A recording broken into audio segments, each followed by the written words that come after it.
Hi, good morning, colleagues. I apologize for a very late start today. It was beyond our control. However, our first speaker is Honorable Alfred Prosper, Minister for Agriculture. Ready? Good morning, everybody.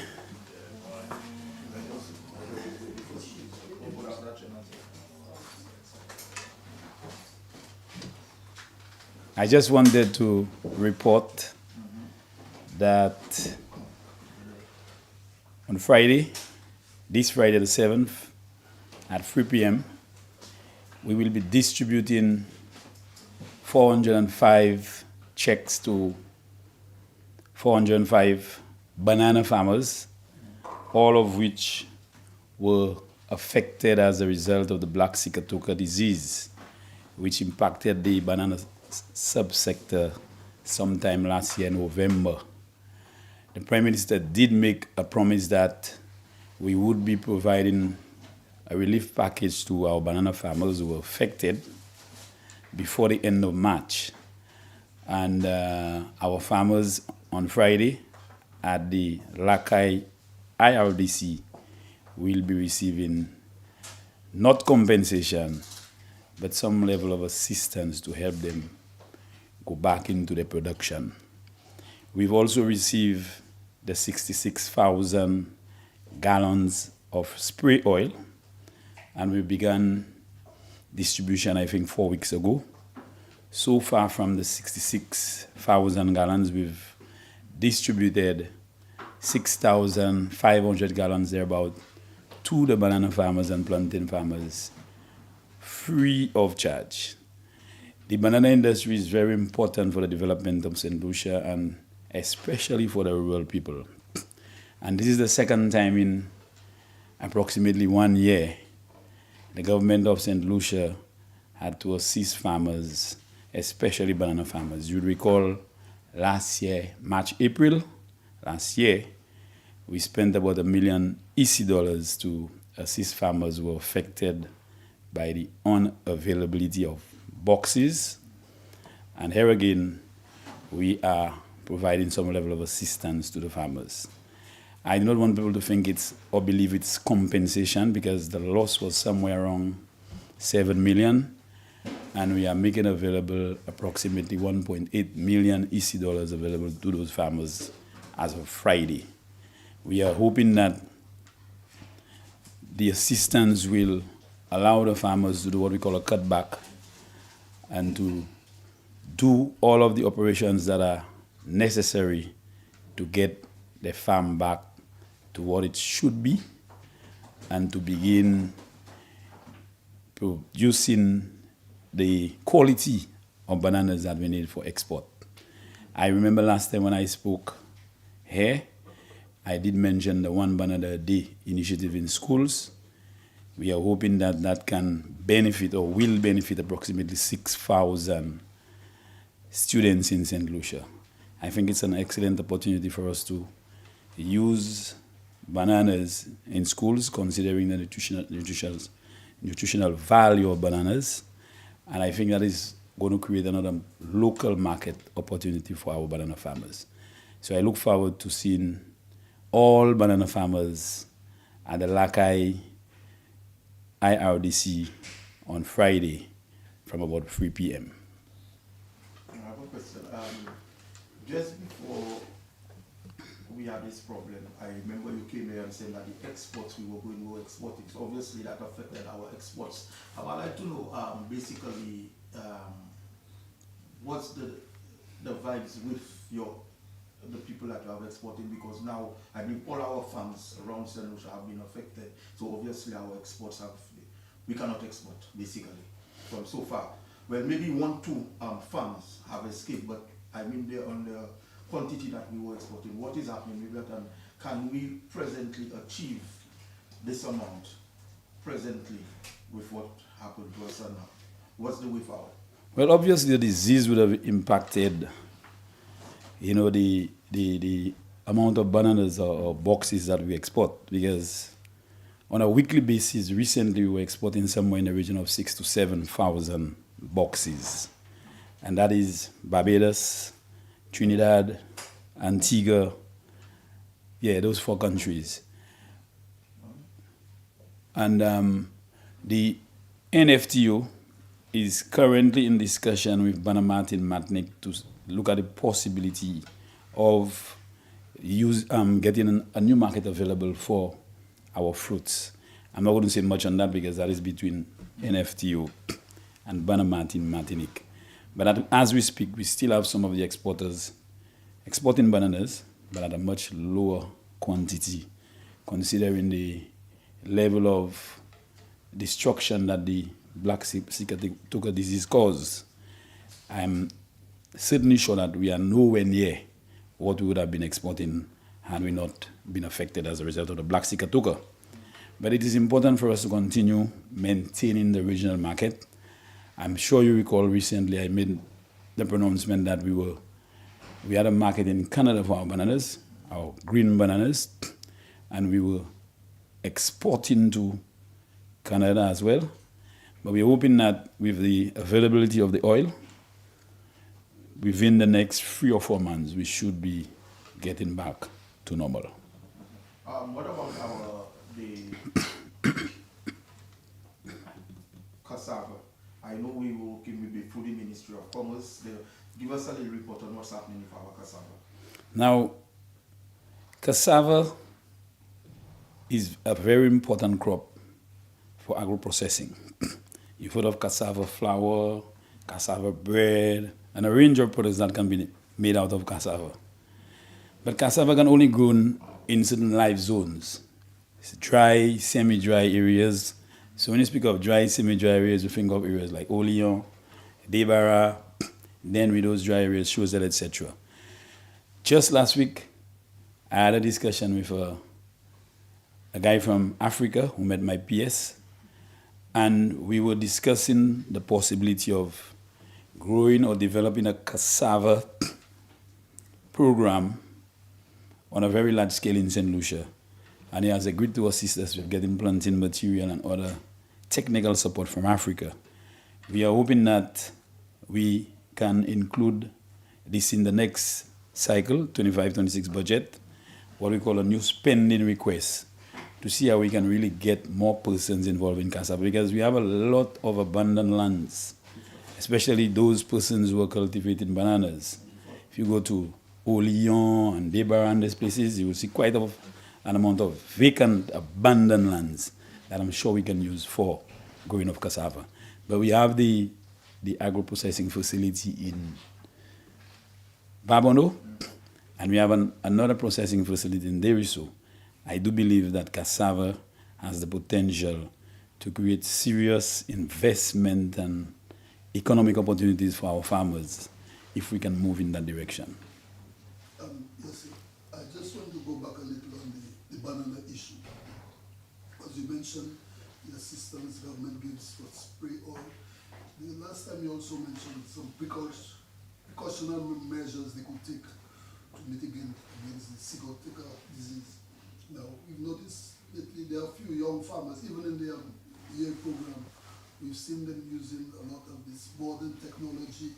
You know, how much would it take to make this more far-reaching to the banana farmer in terms of like say, field officers, and how much monitoring would it take? Because you know they could start it this week and forget it. That it's necessary to grade them, like not a certificate, but at least grade them in terms of the management of their farms, you know, and the way they implement these methods for sustainability. Well, firstly, I want to say we've been in banana project and production since in the 60s. So our farmers, all our banana farmers, know very well how to grow bananas. I don't think there is any need for us to show our banana farmers how to grow bananas, because they know how to do it, because they've been doing it a very long time.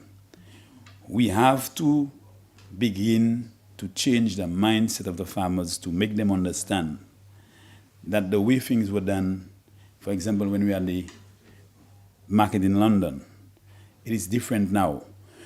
During the days when we had preferential treatment, we had over 10,000 farmers.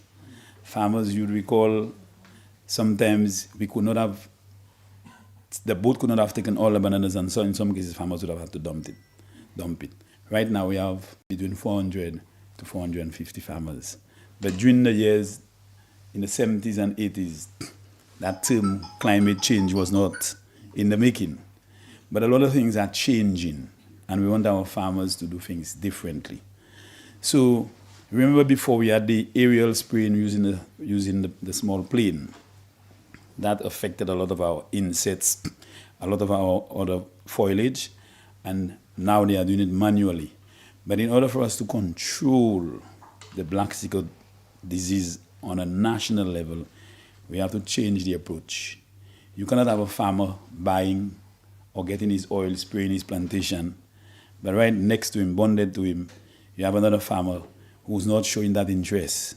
The disease cannot be controlled on one plantation, and other neighboring plantations are left unattended. And that is why I'm working towards with Bannerman Martinique to see if we can get 2 drones that we can use to spray. So we have a system, a strategy to be able to address the disease. So the farmer on his own will not decide, I will buy oil next week and I cannot afford to buy all the oil I need. But we will be doing it at a national level where we will be able to take control of the disease. That will help reduce the cost of production of the farmer, but at the same time, we'll have the disease being controlled at a national level and not on an individual level. Yes, and you mentioned the banana, the farmers' quality production. Yes, because it's all about quality. Yes, now what I want to say is lately, I mean, what you see on the supermarket shelves is subpar. It is not, there is no quality. Yes. It's for local consumption. Now, given that you have the banana a day Initiative. you mentioned the NFTO as a ripening facility. Would there be a focus on a specialized quality of production that we would give out to the consumers? I am of the opinion, and I strongly believe, and of the view, that we need to produce a top quality fruit, whether it's for local, regional, international. There should not be a certain standard for the local supermarkets or market and a different standard for the region or internationally. Our target or objective should be producing a top quality fruit. So the same quality that lives here to Barbados, to Trinidad and these other countries is the same quality we expect to see or get on the supermarket shelves. But that is not happening.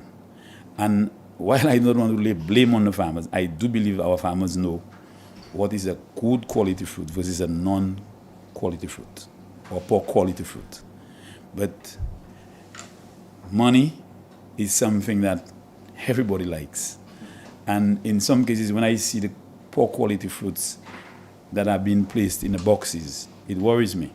Because the farmer knows that he will not get a good price for it. It will spoil before it gets to the destination. But yet, it's placed in the box. Obviously, the farmer is thinking of, how much he can make on a weekly basis or on a fortnightly basis.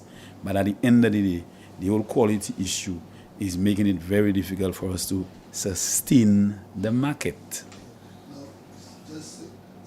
And it's just sad to know that, these things happen. If it is not of the quality to put in the package or in the box, please do not put it. Just on this same thing, say the retail trade, we have the markets, the supermarkets. How is it that these fruits could pass through the retail trade to the supplier? Wouldn't there be some standard or some quality that you sell, just like in terms of egg, you cannot sell half-rotten eggs, you cannot sell. Well, I expect the exporters. So is there a line that has to be drawn there? I believe. Because, we're talking about consumer protection on this consumer. Is there a line that has to be drawn to make these farmers know that they cannot sell this nowhere? They have to. Yeah, but the farmers are aware of that. That's something that has been preached many years, decades ago, that you do not put poor quality fruits in the boxes.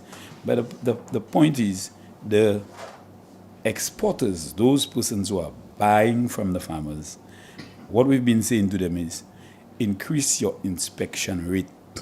You open the boxes. If the farmer knows that every box he sells to an exporter is going to be inspected thoroughly, the farmer will tell himself, I have to be careful not to put any poor quality fruit in there. But when you just open part of the box and you don't see what is down there, obviously if the farmer has a bad quality fruit, he will not put it at the top. He'll put it at the bottom and cover it with good quality fruits at the top. So the inspection rate has to be high enough to inspect the box thoroughly. And if it is not of the quality, you reject it. And before, when we had the boxing plans and the buying plans, you will see in rejected boxes. But that hardly happens now, and that is why I'm saying we all have to come together and make it happen. Because at the end of the day, the industry belongs not just to the farmers, but the country. And when you have a market that is available to you, and you are not meeting the standards, then obviously you can anticipate that you're going to lose it at some point. So it has to start with the local. Yes, local the farmers, because they buy it from them. yeah. So if you know the fruit is not of the quality, please do not put it in a box. And that's a simple exercise. You're going to put 20 rotten mangoes or 10 rotten mangoes among 100 mangoes. It will rotten everything. So you just don't put it and ensure that you have the quality and standards that the market is demanding. That's simple. Okay, my question is zoning. I was speaking of just recently, and you tell me the problem you as an agricultural know that well within our sectors, the four sectors in Central is sometimes we go to the market and we see a lot of tomatoes, a lot of cucumbers, and it coming from right wrong. Have you all addressed that? Because it will be, I believe, according to the amount of officers you all have around the island, and he said that's a problem that between north, south, and east, west, you get everybody planting, and when you come to the market, everybody coming to the market and you're not getting the proper price. So can it be zoned in a sense where now if maybe you for planting just the tomatoes, the north planting carrots, and then because he told me there is a big problem which they have tried their best to rectify, and I are working on that when it comes to the zoning with our farmers, because yesterday the farmers are also the take your word. This is the culture again. There are farmers who tell you, I'm only interested in growing watermelons and tomatoes. In spite of there being a glut in watermelons and tomatoes, that is what he will grow. But ideally, the farmers should be getting an indication of what is in demand from my ministry, which is the Ministry of Agriculture. So, for example, if we know during the months of April, just using that, April to June, there is always a problem with availability, let's say for carrots or watermelons. We can say to farmers, between January or April and May, focus on planting those commodities. Now, as we are approaching the dry season, you'll see a peak in the availability of tomatoes, because that's the ideal conditions for it. So later on in this dry season, you may see a glut in tomatoes. But what we should have done, and we're working on, is to be able to store the tomatoes in a cold storage facility. So after the glut comes to an end, you can distribute from the storage facility back into the market or wherever, because you have it in storage. But what happens to the farmer is that he takes time and invests in tomatoes, hoping to get a good price. But when everybody has the same thing, he cannot get a good sale or income for his commodity. So we are working with the New Zealand government is making available to St. Lucia and other countries in the region the availability of 2 cold storage facilities. We most likely will have one in Lakai Dennery and one in the south, and we are hoping that we can use those storage facilities to store excessive amounts, so when we have gluts, so that the farmer will not be losing what we call a profit and income, because he or she will be able to store those commodities there for a period of time before it can be later released in the communities. My final question to you, what is happening with the fishermen in Dennery? Last year you gave us a report about the fridge in Dennery. What is happening with that with our fishers?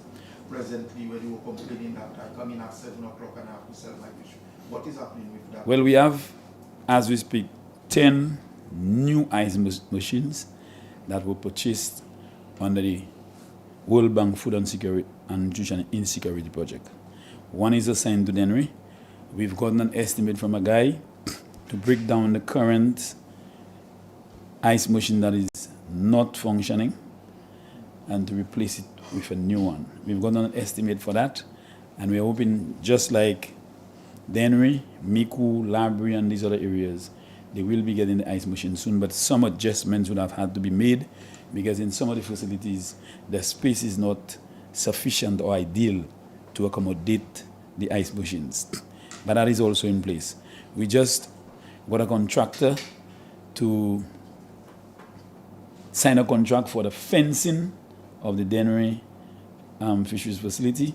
So we're going to secure the facility because we think it's important. When the facility was constructed, there was a perimeter fence and it got damaged. So we are now replacing that perimeter fence, and soon from now we'll see the construction of that fence on the facility.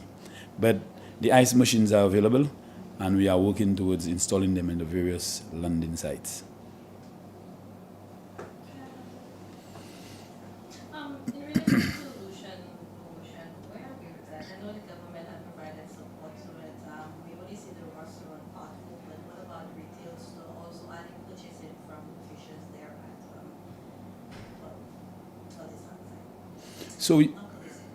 So we secured a loan of $2 million from the Economic Fund for Ocean Blue Ocean because there was a lot of work that needed to be done. We needed to do a rewiring that was done last year to the tune of $400,000. We had to do some work on the roof. I think it's an asbestos roof. We had to make some changes there. But the thing about Ocean Blue Ocean is that there was a very high electricity bill. I was told last week that, and some sort of arrangement has been established with the St. Lucia Electricity Services because, for this place to operate, you need electricity. So I am hoping that as soon as possible we can see a reopening. The restaurant is there, but I was told that there are certain areas that they need to finalize before we can see a reopening of the facility. It is very critical that we open soon because I still see our fishers going out on the road in the various communities late night, early morning, and that is not what I would like to see for our fishers. We have a market that was made available to them, but obviously there were some issues. We've dealt with it at the cabinet level and we have made the funds available. So we are hoping soon from now we'll see a reopening of the facility. Okay, as a parliamentary rep, Dennery South, just wanted to get your take with board election female in there. What do you think of your chances at the next election? Very, very high. A man from the soil, a man who has been there, born and raised there. I'm very, very confident. Very, very confident. What of your work in the constituency? Do you see that you've done enough? Is there more you would like to have done? I don't think any politician would be of the view that he has done enough. I would like to do a lot more, and I'm looking forward to doing a lot more, but that is based on availability of resources, financial resources to be exact.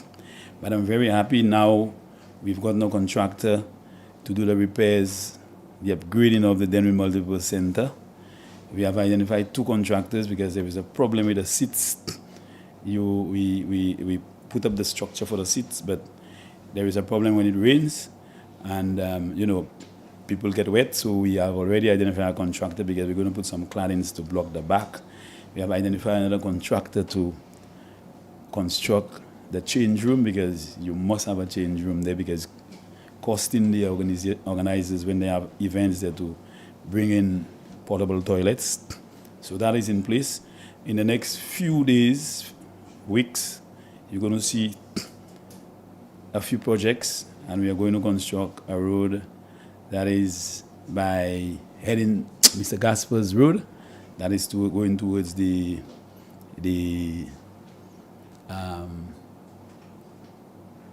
by the field, by the court. That road is going to be constructed among many other small footpaths and other projects that's going to happen. I'm very happy. I'm very happy with where I am. And I have lots of confidence that I will be back when the next election is called. Have you got the vote going up? I've been hearing a lot of names, but I am not worried about who.